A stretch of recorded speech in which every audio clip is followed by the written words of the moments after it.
Now we are going to discuss light quality and photoperiodism and how the interruption of long dark period affects the flowering in long day plants and short day plants. Under the long dark period, the long day plant will remain vegetative, whereas the short day plant will flower. And if long dark period of short day plant is interrupted by red or white light, it remain vegetative, while long day plant will flower. If long night of short day plant is interrupted by 4 red light, it produces flowers, while the long day plants remain vegetative. A brief exposure of long nights by red and 4 red lights, the short day plants flower, while flowering is inhibited in long day plants. The interruption of long night with 4 red and then red light, short day plants remain vegetative while the long day plants flower. From the above experiments, it is concluded that alternating sequence of exposure to red and 4 red and the effect of 4 red is reversed by the red. It is also concluded that the last exposure is very important. If last exposure is red, the long day plant flower, and if it is the 4 red, short day plant flower and long day plant remain vegetative. Now we are going to discuss center of photoperiodic response.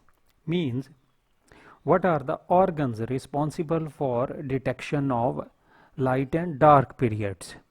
For this detection, an experiment was conducted with the xanthium, a short day plant. In this experiment, xanthium plants were grown under 16 hours of light and 8 hours of dark until 4 or 5 fully expanded leaves were developed.